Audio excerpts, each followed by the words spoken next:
যারা বেশি নামাজ পড়বে তারা বেশি জান্নাতে ঢুকবে নাকি? নামাজ পড়তে পড়তে যারা কপাল কালো করে ফেলছে এরা ঢুকবে না? যারা হজ করতে করতে বড় হাজী সাহেব হয়েছে, জিকির করতে করতে হাতে 3-4টা তাসবিহ রেখেছে, তাদের কথা বলা হয়েছে। এগুলো নিঃসন্দেহে অনেক বড় আমল, কিন্তু সবচাইতে বেশি জান্নাতে প্রবেশ করাবে যে আমল, বিষ্ণু বললেন, এক হচ্ছে আল্লাহর ভয়, আরেক হচ্ছে সর্বোত্তম আচরণ। প্রিয় ভাইরা, ইসলামের মেজাজটাকে চিনে নেন, ইসলামের এসেন্সটাকে বুঝে নেন। আমরা ভালো আচরণকে গুরুত্ব দিতে চাই না। অনেক নামাজি লোক দেখবে নামাজ পড়তে পড়তে কপালে কালো দাগ ফেলে দিছে, বাসায় বউয়ের সাথে খারাপ আচরণ করে, খিটখিটে মেজাজের, প্রতিবেশীর সাথে শুধু ঝগড়া, কলিগদের সাথে ঝগড়া, মারামারি, দুঃসম্পর্ক, এরকম আছে না নাই বলেন? আছে না? কিন্তু নামাজি, অনেক বড় হাজি, একদিনও কোরআন তেলাওয়াত মিস হয় না। তো এত ইবাদত করেও সে ইসলামের আসল এসেন্সটাকে ধরতে পারে নাই। বিষ্ণু বললেন, সবচেয়ে বেশি জান্নাতে প্রবেশ করাবে যে দুটি আমল, একটি হচ্ছে তাকওয়াল্লাহ, আমরা যেন উত্তম আচরণের অধিকারী হই। আরেকটি হচ্ছে আমার স্ত্রীর সাথে যেন ভালো আচরণ করি, প্রতিবেশীর সাথে যেন ভালো আচরণ করি, ছেলে মেয়েদের সাথে যেন আমাদের অ্যাটিটিউডটা ভালো থাকে, আচরণটা ভালো থাকে, কলিগের সাথে যেন ভালো থাকে। বিশ্বনবীর আচরণ যেমন ছিল তেমন আচরণ যেন আমরা গড়ে তুলতে পারি। আওয়াজ করে পড়ুন আমিন। সুনানে আবু দাউদের এক বর্ণনা, বিষ্ণু ইসলাম বলেন, খুব চমৎকার একটি হাদিস, মনোযোগ দিয়ে শুনুন। তিনি বলেন, আনা যাঈমুন বিবাইতিন ফি রাবাদিল জান্নাতি লিমান তারাকাল মিরাআ ওয়া ইন কানা মুহিক্কান। আমি ওই ব্যক্তিকে জান্নাতের আঙ্গিনায় একটা ঘরের গ্যারান্টি দেই যে ব্যক্তি তর্ক করার সময় নিজে হক এটা জেনেও সে তর্ক থামিয়ে দেয়। অনেক সময় হয় না, অনেকে পায়ে পাড়া দিয়ে ঝগড়া করতে আসে, এরকম আছে না নাই? আপনি চুপচাপ দেখবেন একটা বাজে কমেন্টস করতেছে, আবার কমেন্টের নিচে কমেন্ট, আবার গালি, হ্যাঁ আছে না এরকম? বিষ্ণু বলেন, নিজে হক এটা জানার পরেও আর যাতে তর্ক না বাড়ে, যে তর্ক থামিয়ে দেয় জান্নাতের আঙ্গিনায়, তাকে আমি একটা ঘরের গ্যারান্টি দেই। ওয়াবিবাইতিন ফি ওয়াসাতিল জান্নাতি লিমান তারাকাল কাযিবা ওয়া ইন কানা মাযিহান। আর ওই ব্যক্তিকে আমি জান্নাতের মাঝখানে একটা ঘরের গ্যারান্টি দেই যে ব্যক্তি কৌতুক করার সময়ও মিথ্যা পরিহার করে। করতেছে কৌতুক, ফান করতেছে আর কি, হি ইজ কিডিং, পান করে, কৌতুক করে, কিন্তু কৌতুকের সময় সে মিথ্যা বলে না। এই স্বভাব যাদের, তাদেরকে আমি জান্নাতের মাঝ বরাবর একটা ঘরের গ্যারান্টি দেই। এরপর বিষ্ণু কি বলে দেখেন, তিনি বলেন, ওয়াবিবাইতিন ফি আ'লাল জান্নাতি লিমান হাসানা খুলুকাহ। আর জান্নাতের একেবারে হাইস্ট পিক অফ প্যারাডাইস, জান্নাতের সর্বোচ্চ স্তরে আমি একটা ঘর বা একটা বাসভবনের গ্যারান্টি ওই ব্যক্তিকে দেই যে তার আচরণটা সুন্দর করেছে, যে সুন্দর আচরণের অধিকারী হয়েছে, তাকে জান্নাতের হাইস্ট পিকে আমি একটা বাসভবনের গ্যারান্টি দেই। তাহলে বলেন তো, আমাদের আচরণটা সুন্দর করার দরকার আছে না নাই? এটা খুব ছোটখাটো একটা আমল, তাই না?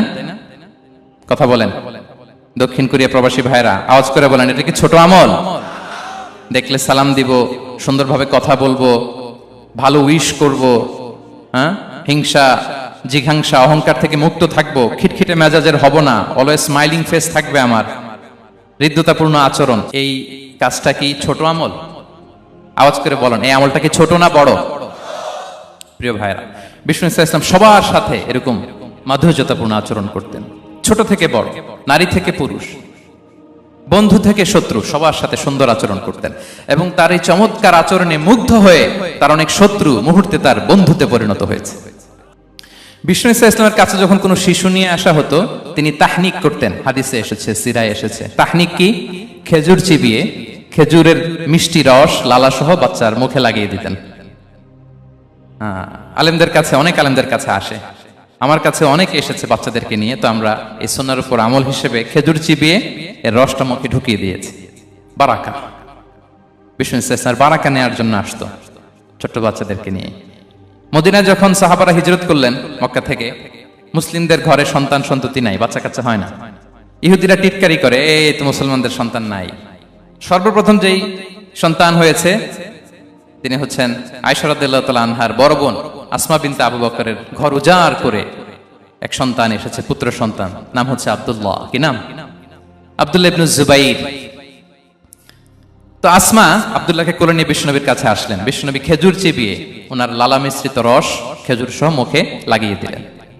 তা আসমা সবসময় গর্ব করে বলতেন যে আমার সন্তানের পাকস্থলীতে সর্বপ্রথম যেটা ঢুকেছে এটা হচ্ছে বিশ্বনবীর লালা মিশ্রিত খেজুরের রস। আল্লাহু আকবার। বাচ্চারা আসলে বিশ্বনবী তাহনিক করতেন, এবং এটা ল্যাবরেটরিক্যালি প্রুভড, সায়েন্টিফিক্যালি প্রুভড যে বাচ্চার জন্মের পরে এরকম মিষ্টি দিলে, স্পেশালি ডেটস নির্যাস যদি দেয়া হয়, তাহলে এটা তার ইমিউন সিস্টেম বাড়ায়, রোগ প্রতিরোধ ক্ষমতা বাড়ায়, তার ব্লাড সার্কুলেশন বাড়ায়, রক্ত সঞ্চালন বাড়ায়। বিষ্ণুনবী এটা করতেন।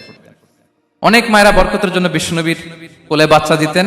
অনেক বাচ্চা বিষ্ণুনবীর কোলেই পেশাব করেছে, হাদিস সাক্ষী। ওখান থেকে মাসালা এসেছে, মেয়ে বাচ্চা পেশাব করলে কিভাবে ক্লিন হবে, ছেলে বাচ্চা পেশাব করলে কিভাবে ক্লিন হবে। বিষ্ণুনবী কোলে নিয়েছেন, পেশাব করে দিছে ভরায়া। আল্লাহু আকবার। বাচ্চাদের মাথায় তিনি হাত বুলিয়ে দিতেন।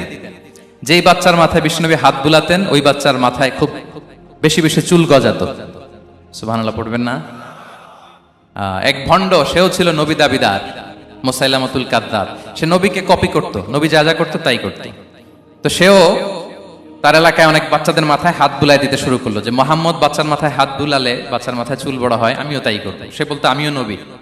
সে বলতো নবু আনিস শুনলি ওয়ানিস শুনলাকে মোহাম্মদ, হে মোহাম্মদ, নবু তোমার অর্ধেক আমার অর্ধেক। কি মামুর বাড়ির আবদার দেখছেন? বলে আমারটা আমাকে বুঝিয়ে দাও। তো নবীকে কপি করতো। বিশ্বনবী কুয়ার মধ্যে লোনা পানির কুয়ায় থুতু ফেললে মুহূর্তে লোনা পানির কুয়া মিঠা পানির কুয়ায় পরিণত হতো। এই বদমাসটা যখন কপি করে থুতু মারছে ওদের এলাকার কুয়ায়, ওটা ছিল মিঠা পানি, ওটা মুহূর্তের মধ্যে লোনা পানির কুয়া হয়ে গেছে। তো বিশ্বনবীকে কপি করে সে তার এলাকার নবজাতক বাচ্চাদের মাথায় যখন হাত বুলিয়ে দিতে শুরু করলো, পরবর্তীতে দেখা গেল ওই বাচ্চাগুলো আজীবন ছিল টাক মাথা। চুল বাড়বে তো দূরের কথা, এদের মাথায় চুলই ওঠে নাই। আল্লাহু আকবার, মুআজিজাতুন নবী। বিষ্ণুনবী মাথায় হাত বুলিয়ে দিতেন, বাচ্চাদেরকে চুমু খেতেন। আপনারা বাচ্চাদেরকে কোলে নেবেন, আদর করবেন, চুমু খাবেন, বিষ্ণুনবীর সুন্নাহ এটা। বাচ্চাদের সালাম দিতেন।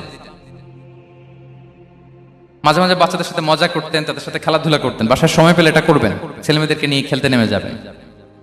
শুধু বাচ্চাদের সাথে ফান করতেন এমন না, ভুল দেখলে শুধরে দিতেন। এক ছোট্ট বাচ্চা কোলে বসে খাবারের প্লেট থেকে এখান থেকে ধরে ওখান থেকে ধরে, তাও বাঁ হাতে। বিষ্ণুনবী বললেন, ইয়া গোলাম সাম্মিল্লাহ, বিসমিল্লাহ বলো। কুলবি ইয়ামিনিক, বাঁ হাতে নয় ডান হাতে খাও। ওয়া কুল মিম্মা ইয়ালিক, আর এদিক সেদিক থেকে নয়, তোমার সামনে যেটা আছে ওটা খাও। সুবহানাল্লাহ, শুধরে দিতেন। সাদাকার খেজুরের স্তূপ ছিল, জাকাতের খেজুর। হাসান রাদিয়াল্লাহু তাআলা আনহু, বিষ্ণু ইসলামের দহিত্র, ছোট্ট মানুষ, হাঁটতে হাঁটতে যে খেজুরের স্তূপের দিকে খেজুর নিয়ে খেলতে যায়, হঠাৎ একটা খেজুর খেতে আরম্ভ করলেন। বিষ্ণু বললেন, কিখ কিখ, থামো থামো, ওয়াক থু থু। আমরা যে বাংলা ওয়াক থু বলি, এটার আরবি হচ্ছে কিখ। মানে এই নানা ভাই রাখো রাখো রাখো। আলা তাআলাম ইন্না লা নাকুলুস সাদাকা, নানা ভাই তুমি জানো না আমরা হাশমি খানদানের, আমরা সাদাকার মাল খেতে পারি না। আঙ্গুল ঢুকিয়ে মুখ থেকে খেজুর বের করে দিলেন। সুবহানাল্লাহ। এভাবে ছোট্ট বাচ্চাদের ভুলগুলো শুধরে দিতেন, কারেকশন করতেন।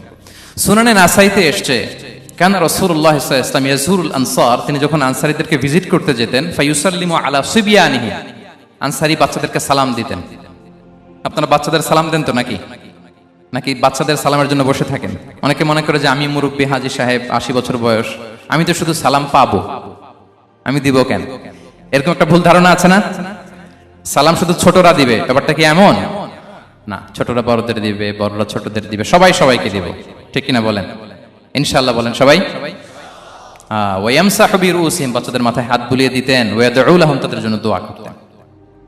তাহলে বিশ্বনবীর বাচ্চাদের সাথে আচরণ, ডিলিংস, ইন্টারঅ্যাকশন কেমন ছিল বুঝতে পেরেছেন? একবার এক নামাজে ওনার নাতিদেরকে নিয়ে হাজির হলেন, হাসান হুসাইন রাদিয়াল্লাহু আনহুমাকে নিয়ে।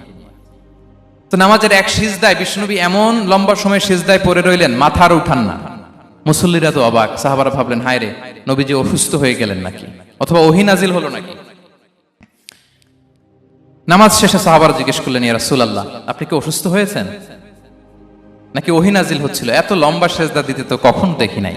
বিশ্বনবী বললেন, না না, কুল্লুন যালিকা লাম ইয়াকুন, কোনটাই না, বরং ওয়ালাকিন নাবনি ইরতাহালানি, আমার নানা ভাই হাসান হুসাইন সিজদারত অবস্থায় আমার পিঠের উপরে উঠে বসেছিল।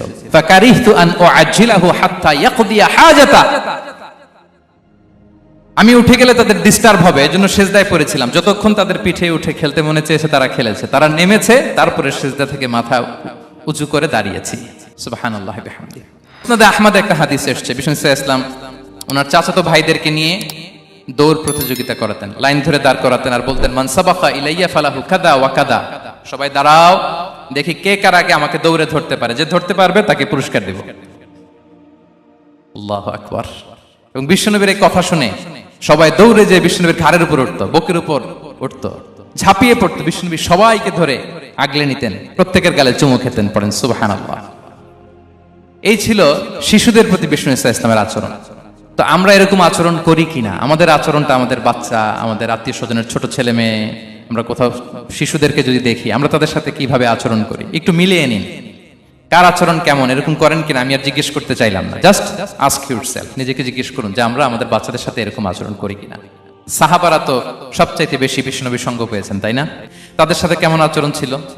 যে আয়াতটি দিয়ে আমি শুরু করেছি, আল্লাহ বলেছেন ফাবিমা রাহমাতিম মিনাল্লাহি লিনতা লাহুম ওয়ালাউ কুনতা ফাযযান গালিযাল কলবি লানফাদ্দু মিন হাওলিক। সাহাবারা বিশ্বনবীর এত ভালোবাসা পেয়েছেন, এত সুন্দর আচরণ পেয়েছেন, তারা বিশ্বনবীকে সবসময় আগলে রাখতে চাইতেন, ঘিরে থাকতে চাইতেন, তার সঙ্গ ছাড়তে চাইতেন না। পড়েন সুবহানাল্লাহ। বাসায় ভাল লাগে না, বিশ্বনবীর কাছে চলে যেতেন। ওয়াইফের সাথে মনোমালিন্য, নবীর দরবারে চলে যেতেন। এমনকি কোন সাহাবীর পেটে যদি ক্ষুধা লাগতো, ঘরে খাবার না থাকতো, তারা বিশ্বনবীর কাছে চলে যেতেন। তারা বলতেন নবীর চেহারার দিকে তাকিয়ে থাকলেই আমাদের ক্ষুধা মিটে যেত। আগলে রাখতেন সবসময় বিষ্ণু ইসলামকে। আর সবসময় বিষ্ণু ইসলাম একটা স্মাইলিং ফেস নিয়ে তাদের সাথে কথা বলতেন, মুচকি হাসবেন। বিষ্ণু বলেন তাবাসসুমুকা ফি ওয়াজহি আখিকা সাদাকা, you smile to your brother, it's a charity. তোমার ভাইয়ের দিকে তাকিয়ে তুমি যে মুচকি হাসো, এটা সাদাকা দেওয়ার সওয়াব কামিয়ে ফেলো তুমি।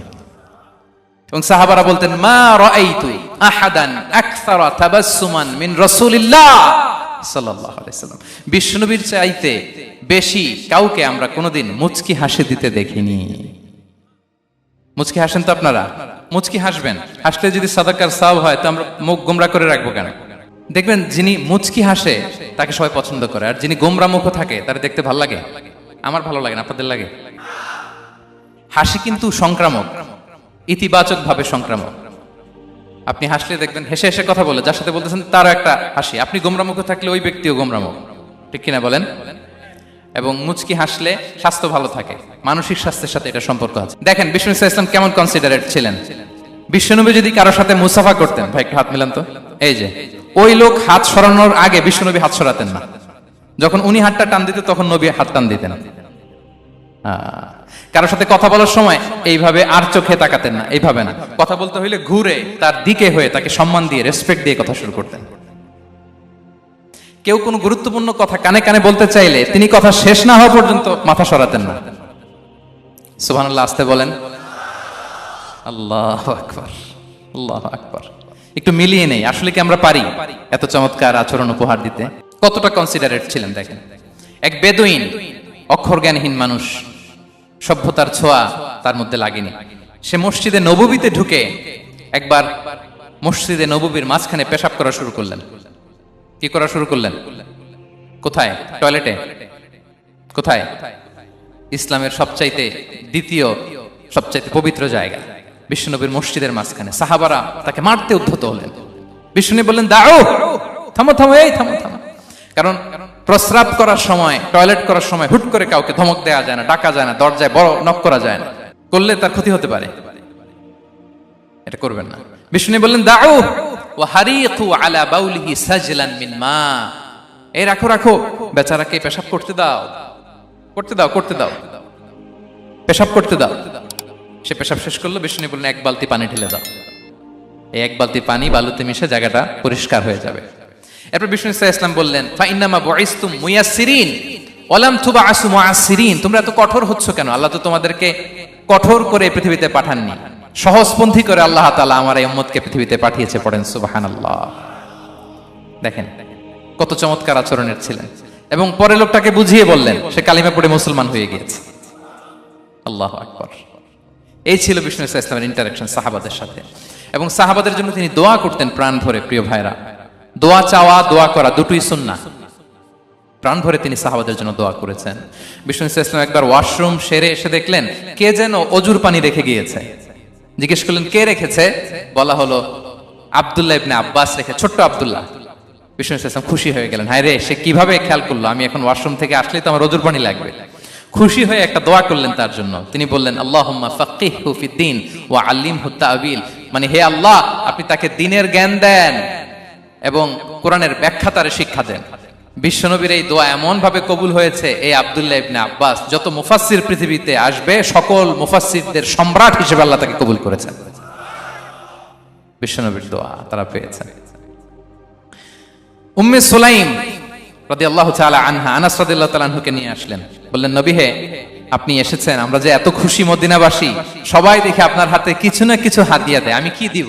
কিছু দেয়ার নাই, কিছু দেয়ার নাই, আমি গরিব মানুষ, আমি আমার নাড় ছেঁড়া ধন, কলিজার টুকরা আনাস, আমার শিশু সন্তানটারাই আপনারে হাদিয়া দিয়ে দিলাম।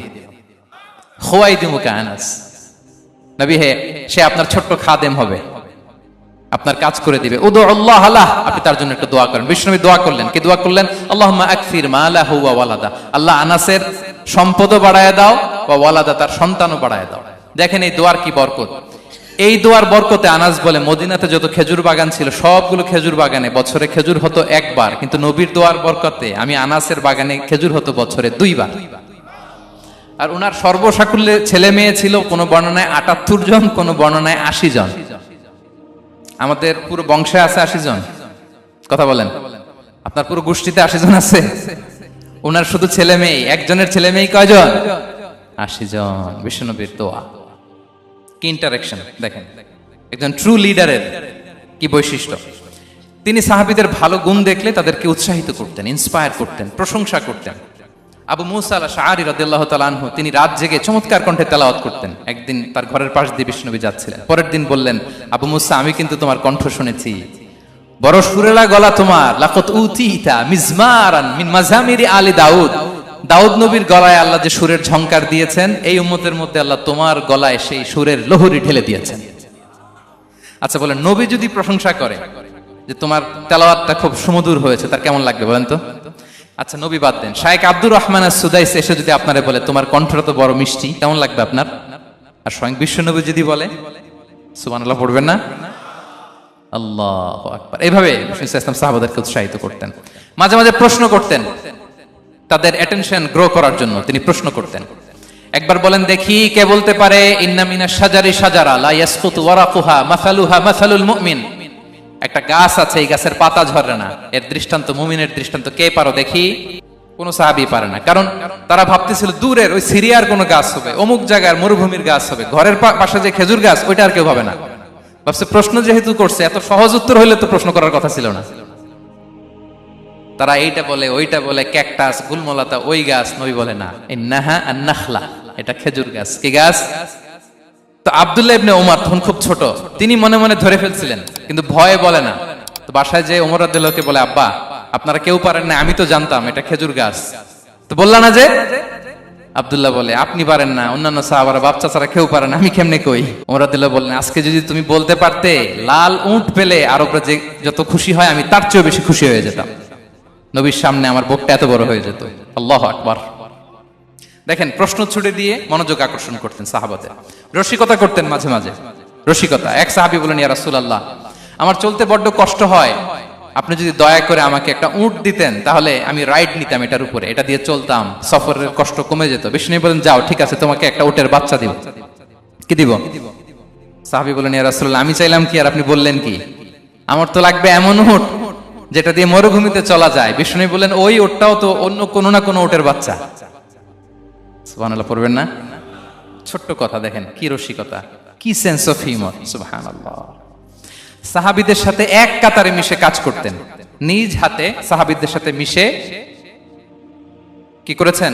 মসজিদে নববী নির্মাণ করেছেন। 5ম হিজরিতে নিজে মরুভূমির বালু খনন করে পেটে পাথর বেঁধে পরীক্ষা খনন করেছেন সাহাবীদের সাথে। True leader. শুধু তাই নয়, সাহাবারা ভালো পরামর্শ দিলে সেটা অ্যাকসেপ্ট করতেন। আমাদের মধ্যে অনেকের একটা ইগোইস্টিক ঝামেলা আছে, বাড়ির কাজের মেয়ে বলছে, কাজের ছেলে বলছে, এই আমার স্টাফ বলছে, এটা আমি কেন শুনবো? এরকম একটা মেন্টালিটি অনেকের আছে না নাই? অনেক সময় তাদের মধ্য থেকেও ভালো পরামর্শ আসতে পারে না? বলেন পারে কিনা? বিশ্বনবী দেখতেন, কেউ ভালো পরামর্শ দিলে সেটা পিক করতেন, নিয়ে নিতেন। বদরের যুদ্ধে মুসলিম সৈন্যরা কোথায় ক্যাম্প করবে, বিশ্বনবী হঠাৎ একটা জায়গায় ক্যাম্প স্থাপনের নির্দেশনা দিলেন। হাব্বাব ইবনুল মুনজির রাদিয়াল্লাহু তাআলা আনহু, তিনি বললেন, ইয়া রাসূলুল্লাহ, অনুমতি দিলে একটা কথা বলবো। কি কথা? এই যে আপনি ক্যাম্প স্থাপন করলেন এখানে, এটা কি আল্লাহর আদেশে না আপনার ইচ্ছায়? নবী বললেন, আমার ইচ্ছা, এটা আল্লাহর আদেশ নয়। তাহলে ঠিক হয় নাই, লোকেশন সিলেকশন ঠিক হয় নাই। তাহলে কোথায়? হাব্বাব বললেন, ইয়া রাসূলুল্লাহ, ওই যে কূপ দেখা যায় ওখানে, দ্যাটস আওয়ার লোকেশন, ওখানে করলে ভালো হবে। কেন? বলতেছে আমরা ওখানে ব্যারিকেড দিয়ে রাখবো, পানি আমাদের কন্ট্রোলে থাকবে, কুরাইশরা পানির অভাবে যুদ্ধ ছাড়াই মরবে, আমরা পানি খেয়ে যুদ্ধ করবো। সুবহানাল্লাহ বলেন। বিশ্বনবী সাথে সাথে হাব্বাবের কথা মেনে নিলেন, বলে যে না, আমি যে ডিসিশন দিয়েছি সৈন্যদের মধ্যে আবার ছড়িয়ে দাও, we should change our location. আল্লাহু আকবার। তাহলে সাহাবাদের সাথে ইন্টারেকশন কি ফ্র্যাঙ্কলি, কি ওপেন মাইন্ডেড, সুবহানাল্লাহ বিহামদি। তাহলে শিশুদের সাথে গেল, বড়দের সাথে, সাহাবাদের সাথেও গেল। আল্লাহ। আচ্ছা, 3 নম্বরে স্টাফের সাথে, কর্মচারীর সাথে, সেবকের সাথে বিষ্ণু ইসলাম কি আচরণ করেছেন? বিষ্ণু ইসলামের অনেক খাদেম ছিল, সিরাতে এসেছে। সবার কথা তো বলা যাবে না, একজনের কথা বলি, আনাস রাদিয়াল্লাহু তাআলা আনহুর কথা। আনাস, লক্ষ্মীপুরে আমি এক জায়গায় ওনার কোন একটা ওয়াজ করতে যেয়ে আমি বললাম আনাস নামটা কেমন লাগে, কারণ অনেকে বাচ্চা নিয়ে এসে বলে হুজুর নাম রেখে দেন। তাই আমি বললাম আজকে এখানে নাম দিয়ে দেই আনাস, এই বছর এই লক্ষ্মীপুরে যত বাচ্চা হবে যাদের মনে চায় আনাস রেখে দিয়েন। 3-4 বছর পরে শুনি আনাস দিয়ে লক্ষ্মীপুর ভরে গেছে। অনেকে আমাকে জানাইছে ছেলের নাম কি আনাস, তো বলে যে ওই যে হুজুর আপনি 19 সালে আমাদের লক্ষ্মীপুরে এসে বলছিলেন, ওই কথা থেকে আমরা, পেটে ছিল বাচ্চা, আমরা নিয়ত করে ফেলছি আনাস রাখবো। আনাস নামটা অনেক সুন্দর না? সাহাবাদের নামগুলো চুজ করে করে ছেলেদের নাম রাখবেন। উনি ছিলেন বিষ্ণু ইসলামের খাদেম। কোনদিন তিনি কোন ওনার স্টাফকে, সেবককে, খাদেমকে মারধর করেন নাই কোনদিন। আমরা তো পান থেকে চুন খসলে, আল্লাহ, বাংলাদেশে ওই যে লোহার খুন্তি গরম করে কাজের মেয়ের পিঠে শেখা দেয়া হয়, এরকম আছে না নাই? ডাকাত বলেন, মানবাধিকার কর্মী, আবার নারী আন্দোলনের বড় নেত্রী, কিন্তু ঘরের ভেতরে দেখা যায় তার আসল চরিত্র। কারো আসল চরিত্র যদি জানতে চান, কয়েকটা জায়গায় নক করলে জানা যায়। এক হচ্ছে তার বউ, তার ব্যাপারে কি বলে, তার স্ত্রী। এরপর তার ড্রাইভার কি বলে, তার ঘরের কাজের মহিলাটা কি বলে। এদের কাছে নক করলেই আপনি বড় সাহেবের আসল তথ্য পেয়ে যাবেন। কথা বুঝতে পেরেছেন? আনাস রাদিয়াল্লাহু তাআলা আনহু বলেন, খাদিমতুন নাবিয়্যা 10 সিনিন ফামা ক্বালা লি উফ ফামা ক্বালা লি লিমা সানা'তা ওয়ালা লিমা লা সানা'তা। আমি 1 বছর 2 বছর নয়, 10 বছর বিশ্বনবীর খাদেম ছিলাম। আওয়াজ করে বলেন তো কয় বছর? একদিনের জন্য আমার কোনো কাজে বিরক্ত হয়, উহ ইস আরে, বিরক্ত হয়ে আমরা এগুলো বলি না? একদিনের জন্য বলেন, একদিন, একটি মুহূর্তের জন্য। এই 10 বছরে একটিবারও প্যারা নবীজি বলেন নাই আনাস এটা কেন করলে? একবারের জন্য বলে নাই আনাস এটা করলে না কেন? একবারের জন্য তিনি বলেন। আনাস রাদিয়াল্লাহু তাআলা আনহু বলেন, একদিন একটা কাজে, সম্ভবত জুব্বা আনতে আমাকে বিষ্ণু পাঠিয়েছিলেন। আমি ছোট মানুষ, জুব্বা আনতে যে ভুলে আমি মদিনার বাচ্চাদের খেলা দেখতে আরম্ভ করলাম। বাচ্চারা রাস্তায় খেলাধুলা করে না? বিষ্ণুনবী যেটা আনতে পাঠিয়েছে ওইটা না এনে ভুলে, ছোট মানুষ তো, সেও দাঁড়িয়ে দাঁড়িয়ে মদিনার ছেলেমেয়েদের খেলা দেখতেছে। এখন সময়ের পর সময় যায়, ঘন্টার পর ঘন্টা যায়, আনাস তো আর আসে না জুব্বা নিয়ে। বিষ্ণুনবী ভাবলেন হায় রে, আনাস মনে ভুলে গেছে, যাই নিজের কাজ নিজেই করি, নিয়ে আসি। বিষ্ণুনবী বেরোলেন, বেরোই দেখে ওই তো আনাস, আমার আনাস বাচ্চাদের সাথে খেলা দেখতেছে।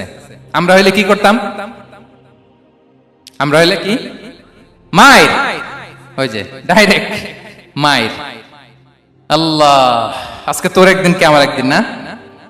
বিষ্ণুনবী গেলেন, তিনিও বাচ্চাদের সাথে খেলা দেখতে শুরু করলেন, কিছুই বললেন না, শুধু আলতো হাতে আনাসের পিঠে হাত রাখলেন, ঘাড়ে আলতো হাতে। বিষ্ণুনবীর হাতটা রেশমের চেয়েও সফট ছিল। হাত রাখলেন, হাত রাখাতে আনাস রাদিয়াল্লাহু তাআলা আনহু ফানাযারতু ইলাই, তিনি বললেন আমি পিছনের দিকে তাকালাম, বিষ্ণুনবীর দিকে আমি তাকালাম। হঠাৎ করে দেখলাম যে বিষ্ণুনবী। তাকানোর পর পর আমি ভয় পেয়ে গেলাম, কিন্তু বিষ্ণু সাল্লাল্লাহু আলাইহি ওয়াসাল্লাম ধমকও দেয় নাই, কিরে আনাস তুই এখানে, এটাও বলে নাই। তাকালাম, ওয়া হুয়া ইয়াদহাক, তিনি একটা মুচকি হাসি দিলেন। বললেন আনাস তোমাকে না কাজে পাঠিয়েছিলাম, এখানে কেন? আনাস বলে ইয়া রাসূলুল্লাহ ক্ষমা করে দেন, আমি যাচ্ছি। আনাস বলে বিশ্বনবীর সেদিনের মুচকি হাসির শাসন মরার আগের দিন পর্যন্ত আমার এই সোজা রাস্তায় রেখেছে। ভাইরা আমার, শাসন করতে জানলে পিট্টি দেয়া লাগে না, ধমক দেয়া লাগে না, মার দেয়া লাগে না। শাসন করতে জানলে একটা মুচকি হাসি দিয়ে শাসন করা যায়। এবার জানবো স্ত্রীর সাথে আচরণ। স্ত্রী যার সাথে আমার সম্পর্ক খুবই গভীর, খুবই মজবুত, তার সাথে কেমন আচরণ ছিল? সিরাতে অনেক কথা এসেছে, আমাদের সময় নেই, সংক্ষেপে বলি। স্ত্রীদের তিনি আগে সালাম দিতেন, মসজিদ থেকে ঘরে পৌঁছে দিতেন, ঘরের কাজে সহযোগিতা করতেন, ওঠে ওঠার সময় হেল্প করতেন, মাঝে মাঝে স্ত্রীদের পরামর্শও নিতেন। আপনারা এগুলো করেন তো? করেন? এই যে আওয়াজ নাই, পেছনে কিন্তু ভাবিরা বসে আছে সবাই। উল্টা পাল্টা বললে এখানে উইটনেস আছে, খবর আছে আজকে। এগুলো করেন করেন, হ্যাঁ করতে হবে, করতে হবে। বিষ্ণু ইসলাম নিজ হাতে ঘরে উটের দুধ দহন করতেন, রুটি সেকা দিতেন, কাপড় সেলাই করতেন, এই কাজগুলো করতেন। এবং আম্মা জান আয়েশা রাদিয়াল্লাহু তাআলা আনহাকে এত ভালোবাসতেন, তিনি বলেন, আমি গোশত খেয়ে ওইটার হাড্ডিটা রেখে দিলে বিশ্বনবী আমার খাওয়া হাড্ডিটা নিয়ে আবার চষতে শুরু করতেন। আমি গ্লাসের যেখান দিয়ে পানি খেতাম, পেয়ালার খুঁজে খুঁজে বিশ্বনবী ওই জায়গায় ঠোঁট লাগিয়ে পানি খেতেন।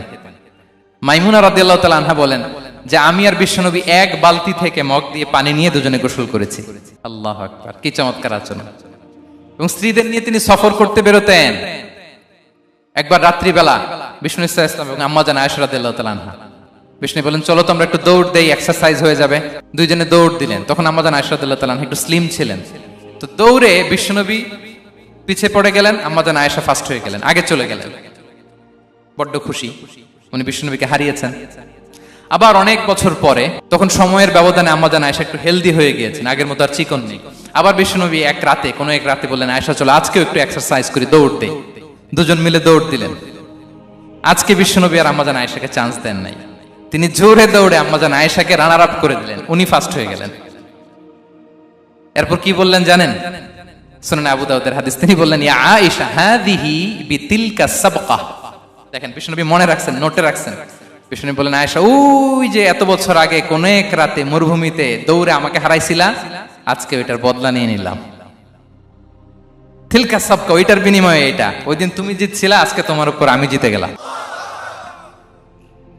কি হৃদ্যতা ছিল, কি সম্পর্ক ছিল হ্যাঁ স্ত্রীর সাথে। তাই বলে মনে করবেন না যে কোনো মনোমালিন্য হতো না, হতো। মানবিক যে ব্যাপারগুলো, মাঝে মাঝে একটু ছোটখাটো মিষ্টি ঝগড়া, একটু মনোমালিন্য, এটাও হতো। এবং বিশ্বনবী এটাও টের পেতেন। তিনি বলতেন আয়েশা ইন্নী লা আ'লামু ইদা কুনতি আলাইয়া গাদবা ওয়া ইদা কুনতি আলাইয়া রাদিয়া।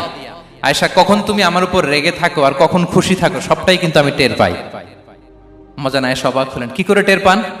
বিশ্বনবী বলেন যখন তুমি আমার উপর খুশি থাকো তখন দোয়ার সময় বলো লা ওয়া রাব্বি মুহাম্মদ, তুমি বলো হে মুহাম্মদের রব আল্লাহ, মদিনার উপর রহম করেন, আমাদেরকে ক্ষমা করেন। হে মুহাম্মদের রব, আমাদের ক্ষমা করেন, এইভাবে দোয়া করো। আর যখন তুমি রেগে থাকো তখন আমার নামটা মুখ দিয়ে নিতে চাও না,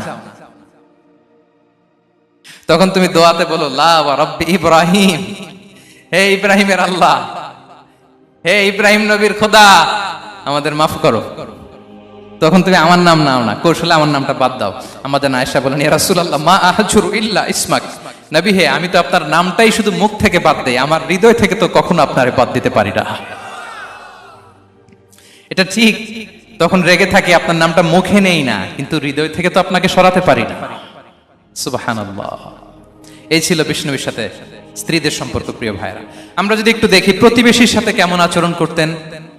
নেইবার, বিষ্ণু বলতেন মান কানা ইউমিনু বিল্লাহি ওয়াল ইয়াউমিল আখিরি ফালইউকরিম দাইফা, যে আল্লাহ বিশ্বাস করে, আখিরাতে বিশ্বাস করে, সে যেন প্রতিবেশীকে সম্মান করে।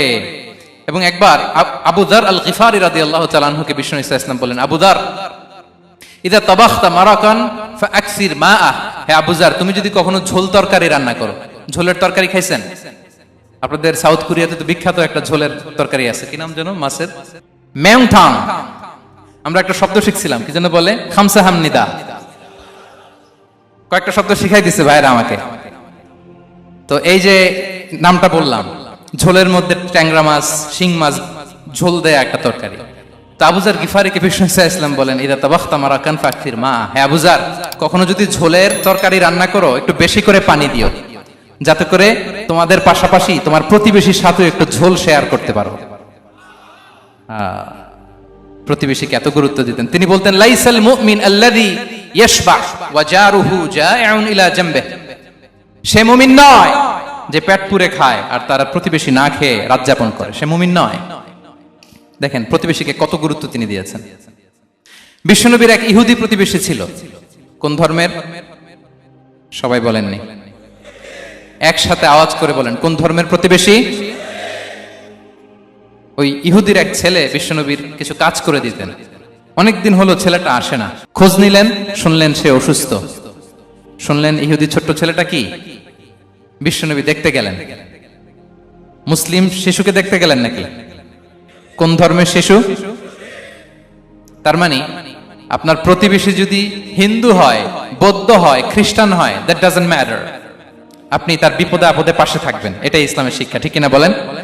এই যে আপনাদের এখানে বুদ্ধিস্ট নেইবার আছে, হিন্দু নেইবার আছে, খ্রিস্টান নেইবার আছে, তারা বিপদে পড়লে তো আপনার যাওয়ার দরকার নাই না? যাবেন, খোঁজ খবর নিবেন, ভিজিট করবেন, পাশে দাঁড়াবেন। আপনি যে তাদের খোঁজ খবর নিতেছেন, মুসলিম হয়েও আপনি এত চমৎকার আচরণের, এটা দেখেই অনেকে কালিমা পড়ে মুসলমান হয়ে যাবে। এটাই তো দ্য বিউটি অফ ইসলাম, ইসলামের সৌন্দর্য। বিশ্বনবী হিন্দু মুসলিম ইহুদি বাছান নাই, ছোট্ট ইহুদিটাকে দেখতে গেলেন, যে দেখে হায় রে, কাতর হয়ে সে বিছানায় মৃত্যু সজ্জায় শুয়ে আছে। বাচ্চাটার মাথায় হাত বুলিয়ে দিলেন, হাত বুলিয়ে বাচ্চাটাকে, ইহুদি বাচ্চাটাকে বললেন, আসলিম, হে শিশু তুমি ইসলাম ধর্ম গ্রহণ করো। এখন ছোট্ট মানুষ, তার বাবা আবার পাশে দাঁড়িয়ে আছে, আব্বা কি বলে না বলে, সে নাযারা ইলা ওয়াজহি আবি, বাবার দিকে তাকালেন। তা বাবা বলে আতি আবুল কাসিম, মানে বিষ্ণু ইসলামের কুনিয়াত, বড় ছেলে ছিল কাসিম, তাকে বলা হতো আবুল কাসিম। ইহুদি বাবা বলল, মোহাম্মদ যা বলে তাই করো। সাথে সাথে সে পড়ল আশহাদু আল্লা ইলাহা ইল্লাল্লাহ ওয়া আশহাদু আন্না মুহাম্মাদুর রাসূলুল্লাহ। বিশ্বনবী বের হওয়ার সময় বললেন, আলহামদুলিল্লাহিল্লাযী আনকাযাহু মিনান নার, প্রশংসা সে আল্লাহ যে একটু আগে জাহান্নামী হওয়ার কথা ছিল, মুহূর্তে কালেমার মধ্য দিয়ে তাকে জান্নাতি বানিয়ে দিলেন। দেখেন প্রতিবেশীর সাথে কি আচরণ। ইহুদি প্রতিবেশীর পাশে দাঁড়িয়েছেন, অসুস্থ, ভিজিট করেছেন। আমরা যেন আমাদের প্রতিবেশীর খোঁজ রাখি। অভুক্ত প্রতিবেশী রেখে আপনি পেট পুরে খেয়ে তাহাজ্জুদ করলে ওই তাহাজ্জুদ আল্লাহর দরবারে যাবে না। খবরদার, খবরদার, আমরা যেন প্রতিবেশীর সাথে সুসম্পর্ক রাখি। বদরের যুদ্ধে 70 জন বন্দী হয়ে আসলো। বিশ্বনবী 70 জনকে সাহাবাদের মধ্যে ভাগ করে দিলেন, বললেন তোমরা খারাপটা খাবে, বন্দীদেরকে ভালোটা খাওয়াবে। কি নমুনা স্থাপন করেছে ইসলাম। সুমামা ইবনে উসাল রাদিয়াল্লাহু তাআলা আনহু নামে এক যুদ্ধবন্দীর ছোট্ট ঘটনা বলে আমি পয়েন্টটা শেষ করছি। ইয়ামামার বড় লিডার ছিলেন, যুদ্ধবন্দী হয়ে মদিনায় আসলেন, নাম সুমামা ইবনে উসাল রাদিয়াল্লাহু তাআলা আনহু। তখন মুশরিক ছিলেন, যুদ্ধবন্দী হিসেবে আনা হলো। তাকে মসজিদে নববীর পিলারের সাথে রশি দিয়ে বাঁধা হলো। বিষ্ণুনবী বললেন, সুমামা কি অবস্থা তোমার, কেমন লাগে, তোমার সাথে কেমন আচরণ করা হবে বলো। বললেন, মুহাম্মদ তুমি চাইলে মারতেও পারো, বাঁচিয়েও রাখতে পারো। বিষ্ণুনবী বললেন, সুমামা এ দুনিয়াটাই শেষ নয়, আখিরাতে বিশাল এক জগৎ পড়ে আছে। তুমি যদি শাহাদা বাক্য পড়ো আমাদের ভাই হয়ে যাবা, তোমার সেফটি সিকিউরিটির দায়িত্ব আমাদের, আমরা তোমরা সবাই মিলে এক। তারপর একে একে বিশ্বনবী তার সাথে ইসলামের সৌন্দর্যগুলো তুলে ধরলেন। সালাত কি, যাকাত কি, এগুলো বুঝালেন। বাড়িতে যেয়ে বললেন সবচেয়ে ভালো খাবার রান্না করো, একজনকে দিয়ে মসজিদে পাঠালেন। যুদ্ধবন্দীর সাথে কি আচরণ দেখছেন। এরপরের দিন বিশ্বনবী আবার তাকে ইসলামের দাওয়াত দিলেন। এরপর বাড়িতে এসে একজনকে বললেন, যাও আমার ওই উটের দুধ দহন করে তাকে এক পেয়ালা গরম দুধ দিয়ে আস। আমরা জামাইকেও তো এরকম সমাদর করি না, কি বলেন। তৃতীয় দিন বিশ্বনবী আবার খাবার নিয়ে গেলেন, আবার ইসলামকে তুলে ধরলেন। সুমামা তো অবাক, যুদ্ধবন্দীদের সাথে মুসলমানরা এরকম আচরণ করে। 3 দিন ধরে লাগাতার যখন ইসলামকে প্রেজেন্টেশন শেষ, বিষ্ণু বললেন, যাও এবার সুমামা ইবনে উসালের রশিটা খুলে তাকে ছেড়ে দাও। সাহাবারা বললেন, বলেন কি ইয়া রাসূলুল্লাহ, ভয়ঙ্কর, বিশ্বাসঘাতকতা করবে, মেরে ফেলবে আমাদের। বিষ্ণু বললেন, না আমি যা জানি তোমরা তা জানো না, ছেড়ে দাও। সুমামাকে ছেড়ে দেয়া হলো। সুমামা বের হলেন মসজিদ থেকে, ফিরে তার ভূখণ্ড, তার এলাকা ইয়ামামাতে তিনি গেলেন না। মদিনার মসজিদে নবীর পাশে খেজুর বাগানের পাশে তিনি অজু করলেন, গোসল করলেন, অজু করলেন। এরপর ফিরে এসে বিশ্বনবীর সামনে দাঁড়িয়ে বললেন, আশহাদু আল্লা ইলাহা ইল্লাল্লাহ ওয়া আশহাদু আন্না মুহাম্মাদান আবদুহু ওয়া রাসূলুহু, আমি সাক্ষ্য দিচ্ছি আল্লাহ ছাড়া কোনো ইলাহ নেই, আপনি আল্লাহর প্রেরিত রাসূল। হে মুহাম্মদ, আপনার চাইতে নিকৃষ্ট মানুষ আমার কাছে কেউ ছিল না, কিন্তু এখন থেকে আপনার চাইতে কোনো প্রিয় মানুষ আমার জীবনে নেই। ইসলামের চাইতে নিকৃষ্ট কোনো ধর্ম আমার জানা ছিল না, আজ থেকে ইসলামের চাইতে প্রিয় ধর্ম আমার কাছে নেই। মদিনার চেয়ে নিকৃষ্ট কোনো শহর আমার কাছে ছিল না, সবচেয়ে অপছন্দের শহর, আজ থেকে মদিনার চেয়ে প্রিয় শহর আমার কাছে নেই। দিস ইজ ইসলাম। বিশ্বনবী বললেন, হে নবী আপনি আমাকে উমরার অনুমতি দিন। তিনি উমরা করতে গেলেন, বিষ্ণু তাকে তালবিয়া শিখিয়ে দিলেন। এই প্রথম কেউ মুসলিম সুমামা ইবনে উসাল, উনি প্রথম মুসলিমদের মধ্যে উমরা করেছেন তালবিয়া পড়তে পড়তে, লাব্বাইক আল্লাহুম্মা লাব্বাইক পড়তে পড়তে। উমরা করা শেষে ইয়ামামা থেকে গম আসতো মক্কায়, ওই গম পিষে রুটি বানিয়ে মক্কাবাসী খেয়ে বেঁচে থাকতো। উনি ঘোষণা দিলেন, মুহাম্মাদের অনুমতি ছাড়া ইয়ামামার একটি গমের দানা আজ থেকে মক্কায় পৌঁছবে না। সুবহানাল্লাহ পড়বেন না? এই যে আমেরিকা যে ইকোনমিক স্যাংশন দেয়, এটা শিখছে উমামা ইবনে উসাল রাদিয়াল্লাহু তাআলা আনহুর কাছ থেকে। আল্লাহু আকবার। তিনি বললেন একটা গমের দানা পচবে না, ওনারা আর রুটি খেতে পারে না, গমের দাম বেড়ে গেল। বিষ্ণুর কাছে চিঠি লিখে পাঠালেন, হে মুহাম্মদ, তুমি যদি উমামারে না বলো আমরা না খেয়ে মরবো। পরে বিশ্বনবীর হস্তক্ষেপের মধ্য দিয়ে আবার ইয়ামামা থেকে গম আসা শুরু হয়েছে। সুবহানাল্লাহ পড়ে। প্রিয় ভাইরা, তাহলে বন্দীদের সাথে, যুদ্ধবন্দীদের সাথে বিশ্বনবীর আচরণ কেমন ছিল টের পেয়েছেন? ভিক্ষুকের সাথে কি আচরণ? বিশ্বনবী কখনো না বলতে পারতেন না। কেউ হাত পাতলে কি বলতে পারতেন না? পারতেন না। এক ভিক্ষুক এসে বলে, এই মুহাম্মদ দাও, তোমার কাছে কি আছে দাও। নবী তখন চাদর পরা ছিলেন, চাদর ধরে এমন জোরে টান দিছেন বিশ্বনবীর ঘাড়ের চামড়া এখানে ছিঁড়ে গেছে, চামড়ায় দাগ পড়ে গেছে। বিশ্বনবী তার দিকে তাকিয়ে ওই যে মুচকি হাসির ম্যাজিক, আবার মুচকি হাসি দিয়ে বললেন, যাও তাকে কিছু দিয়ে দাও। সুবহানাল্লাহ পড়বেন না? আচ্ছা, ভিক্ষা করতে আইসা যদি আপনার জুব্বা ধরে টান মারে, জামার কলার ধরে টান মারে, এই দে, কি করবেন বলেন? ওই যে মায়ের, মানে ডানে বায়ে আর কোনো সলিউশন নাই, খালি মায়ের, আইজো মায়ের খাইলো মায়ের। দেখেন, ভিক্ষা করতে এসে জামা ধরে টান দিয়ে ঘাড়ের চামড়ায় এখানে দাগ ফেলে দিয়েছে, কিন্তু বিশ্বনবী হাসি দিয়ে সলিউশন করলেন। সুবহানাল্লাহ পড়েন। শত্রুদের সাথে তিনি কেমন আচরণ করেছেন? আল্লাহ আল্লাহ আল্লাহ আল্লাহ। তায়েফের ময়দানে রক্তাক্ত হয়েছেন, রক্তাক্ত। পাহাড় রক্ষী ফেরেশতারা বলে, নবী আপনাকে রক্তাক্ত করেছে? তায়েফে কেন গেছিলেন বিশ্বনবী? জমির বায়না করতে না? তায়েফে জমি কিনতে গেছিল না? তায়েফবাসীকে জাহান্নামের আগুন থেকে বাঁচাতে রক্তাক্ত করা হয়েছে। পাহাড় রক্ষী ফেরেশতারা বললেন, নবী একটা আদেশ দেন, দুই দিক থেকে চাপা মেরে পুরো তায়েফবাসীকে মাটির সাথে মিশিয়ে ফেলবো, মাটির সাথে মিশে যাবে। বিশ্বনবী বললেন, না না, তারা হয়তো ঈমান আনে নাই, তাদের ভবিষ্যৎ প্রজন্মের কেউ না কেউ লা ইলাহা পড়বে, কেউ না কেউ লা ইলাহা জপবে, তাই হয়েছে। তায়েফে যদি যান, আল্লাহু আকবার, মসজিদ আর মসজিদ, শান্তি আর শান্তি। আল্লাহু আকবার। উহুদের ময়দানে দাঁত শহীদ হয়েছে, রক্তাক্ত হয়েছে, হেলমেট ভেঙে কপালে পাথর ঢুকেছে। ফেরেশতারা বললেন, আদেশ দেন উহুদ পাহাড় তাদের ঘাড়ের উপরে বসিয়ে। বিষ্ণু বললেন, না। বিষ্ণু বললেন, না, আল্লাহুম্মা হদি কওমি ফাইন্নাহুম লা ইয়ালামুন। আল্লাহ আমার কওমকে ক্ষমা করে দেন, ওরা বুঝে নাই। দেখেন, শুধু ক্ষমাই চান নাই যে আল্লাহ ওদেরকে মাফ করে দেন, ওদের হয়ে কৈফিয়ত দিয়েছেন আল্লাহকে, এক্সকিউজ দিয়েছেন। আল্লাহ কেন কেন ক্ষমা করবেন? কারণ ওরা বুঝে নাই। এক্সকিউজ দিয়েছেন, তাদের হয়ে কৈফিয়ত দিয়েছেন। এই ছিল শত্রুদের সাথে বিশ্বনবীর আচরণ। যুদ্ধের ময়দানে ঘোষণা দিতেন, খবরদার, ওদের নারীদের গায়ে হাত দিবে না, শিশুদের গায়ে হাত দিবে না, গবাদি পশু মারবে না, কোন পাদ্রীর গায়ে হাত দিবে না। গোটা বিশ্বের কেউ, কোন যুদ্ধের সেনাপতি যুদ্ধের ময়দানে এমন মানবতা দেখাতে পারে না। চিল্লায় বলেন ঠিক কিনা?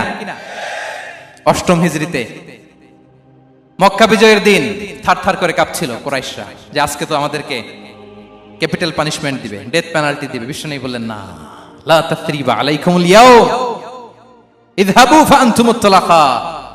4-5 জনকে তিনি শাস্তি দিয়েছেন, গণহারে শত শত হাজার হাজার পরিবারকে তিনি ক্ষমা করে দিয়েছেন। বললেন, তোমরা আমার ভাই, ভাই ভাইয়ের সাথে যেরকম আচরণ করবে, ইউসুফ তার ভাইদের সাথে যা করেছে আমি তাই করব, আমি ক্ষমা করে দিলাম। আল্লাহু আকবার। এ ছিল শত্রুদের সাথে আচরণ। শেষ কথা বলি, শেষ কথা হচ্ছে প্রাণীর সাথে বিশ্বনবীর কেমন আচরণ ছিল। প্রাণীর সাথে একবার এক আনসারের খেজুর বাগানে ঢুকলেন, ঢুকে দেখেন একটা উট কাঁদে। কি কাঁদে? কানে কানে এসে বিশ্বনবীকে কি যেন বলে যায়। বিশ্বনবী রেগে বললেন, এই উটের মালিক কে? এক আনসারের সাহাবী বললেন, ইয়া রাসূলুল্লাহ আমি। বিশ্বনবী বললেন, তোমার কি ভয় হয় না আল্লাহর? কলিজার মধ্যে আল্লাহর ভয় নাই? আল্লাহ তাআলা দয়া করে উটের মালিক তোমাকে বানিয়েছে, উট কানে কানে এসে আমাকে বলেছে তুমি তাকে কয়দিন ধরে খাবার দাও নাই, আর তাকে দিয়ে কাজ করিয়েছে অনবরত। খবরদার, কিয়ামতের দিন আল্লাহ তাআলা জালিমের কাতারে তোমাকে দাঁড় করাবে। প্রাণীর জন্য বিষ্ণু ইসা ইসলাম কত দয়াদ্র ছিলেন। জবাই করার সময় বিষ্ণু বলতেন, ইহসানের সাথে জবাই করো, ছুরি ধারালো করে রাখো। কুরবানির সময় আমরা প্রাণীটাকে কি করি? আদর করি না মেরে ফেলি? বলেন তো, জবাই করা মানে কি? মেরে ফেলতেছি। বিষ্ণু বলেন, ইদা কাতালতুম ফাহসিনুল কিতলা, মারবা ঠিক আছে কিন্তু মন মতো না, ইহসানের সাথে কতল করো। ওয়ালিউহিদ্দা আহাদুকুম শাফরাতাহু ওয়ালইয়ারিহ যাবিহাতাহু, ছুরিটাকে ধার করে রাখো যাতে করে খুব সহজে তার রুহটা বের হয়ে যায়। সুবহানাল্লাহ। দেখেন, আমরা নিজেদের সাথে একটু মিলাই। বাংলাদেশে দেখেন তো, কুকুর একটা দেখলে আমরা কি করি? হ্যাঁ, হয় লাথি নয় একটা ঢিল। বিড়াল দেখলে কি করি? হয় দাবরানি দেই নয় দৌড়ানি দেই। এরকম আছে না নাই? উন্নত দেশগুলোতে দেখবেন রাস্তার মাঝখানে একটা ছোট্ট সাপ, পুরো হাইওয়েতে সবগুলো গাড়ি থেমে গিয়েছে একটা হাঁসের বাচ্চা বাঁচানোর জন্য, একটা সাপের বাচ্চা বাঁচানোর জন্য। আর আমরা পাখির মতো মানুষকে গুলি করে মারি, মানুষকে আমরা গুলি করে মারি পাখির মতো নির্বিচারে। প্রিয় ভাইরা, বিষ্ণু ইসলাম প্রাণীর প্রতি আমাদেরকে দয়াদ্র হতে বলেছেন। তাহলে বিশ্বনবীর আচরণ কেমন ছিল একটা ওভারঅল ধারণা আপনারা পেয়েছেন প্রিয় ভাইরা? হ্যাঁ, শিশুদের সাথে কোমল আচরণ করবেন তো আপনারা? আদর করবেন, চুমু দিবেন, কোলে নিবেন, হ্যাঁ, ভুল করলে শুধরে দিবেন, পারবেন? বড়দেরকে আগে সালাম দিবেন তো? আর কর্মচারী একটা ভুল করলে পিটাইয়া শোয়াই ফেলবেন, এরকম করবেন না? ভালো আচরণ করবেন। স্ত্রীর সাথে কেমন আচরণ করবেন? হ্যাঁ, মাধুর্যপূর্ণ আচরণ। ওই একজন কয় হুজুর নাই। আরে বেটা, হওয়ার পরে কেমন করবা ওইটা বলো না, নিয়ত করে রাখো যে আমরা আমাদের ঘরটাকে জান্নাতি ঘর বানিয়ে ফেলবো, ঠিক কিনা?